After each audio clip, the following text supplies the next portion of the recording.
अगर ऐसी सास हर घर में हो तो कितना अच्छा हो ना।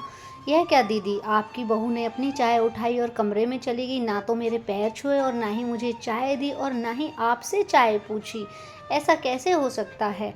सुनीता ने अपनी बड़ी बहन अनीता से कहा। और यदि मेरी बहू मेरे साथ में ऐसा करती ना तो मैं उसे बहुत अच्छा जवाब देती, लेकिन आप यह सब कैसे सहन कर लेती हो? तो अनीता जी मुस्कुराईं। अनीता जी का बेटा बेंगलोर में काम करता था और वो यहीं पर उसकी मुलाकात राधा से हुई। दोनों की दोस्ती हुई और फिर प्यार हुआ। 4 महीने पहले ही बड़ों के आशीर्वाद से उन्होंने मंदिर में शादी कर ली।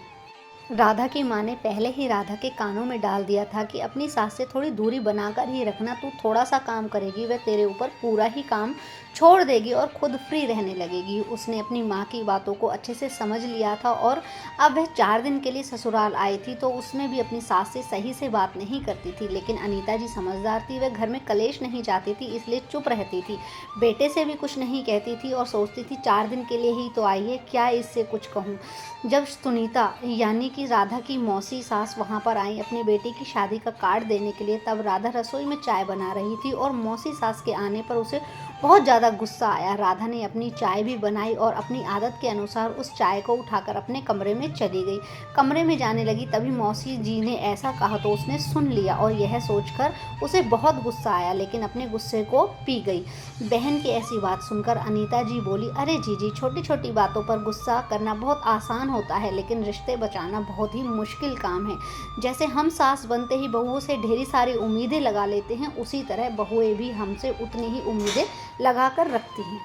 बहू 4 दिन के लिए ही तो मेरे पास आती है और इन 4 दिनों में मैं चाहती हूँ हम दोनों प्यार से रहें, एक दूसरे की पसंद नापसंद जाने।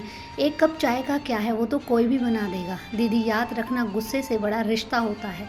जब राधा यहाँ नहीं होती है तब भी तो मैं आपके लिए ही चाय बनाकर लाती ना, तो आज कम से कम चाय बनी हुई तो मिल गई। जानती हो दीदी, जब तुम्हारे जीजाजी जिंदा थे तब कहा करते थे, अनीता तुम्हारे हाथ की चाय में जो स्वाद है ना, कहकर रोने लगी। उनकी आंखें नम हो गईं। अपने आंसू पोंछते हुए अनीता जी खाने का इंतजाम करने के लिए उठी। तभी बहू आई और कहने लगी, मम्मी जी आप मौसी जी के साथ बैठकर बातें कीजिए, मैं खाने का इंतजाम करती हूँ।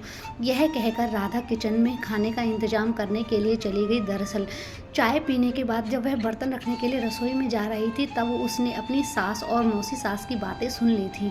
और जब राधा को यह पता चला कि उसकी सास का व्यवहार और उसकी सोच कितनी अच्छी है तो राधा ने अपनी माँ पर बहुत ज़्यादा गुस्सा किया और सोचने लगी कि जब माँ ही बेटी को गलत शिक्षा देगी तो उसका घर बर्बाद होना निश्चित ही है। राधा किचन से खाना लेकर आई। मौसी सास और सास को खाना परसते हुए उसे अपने व्यवहार पर बहुत ज़्यादा दुख हुआ। उसने माफ़ी मांगी और माफ़ी मांगते हुए रोने लगी। अनीता जी ने इस बात को संभालते हुए कहा, बेटा कोई बात नहीं, अगर तुझे तेरी माँ की याद आ रही है तो कल जाकर के मिल आना। उसने बात संभालते हुए कहा।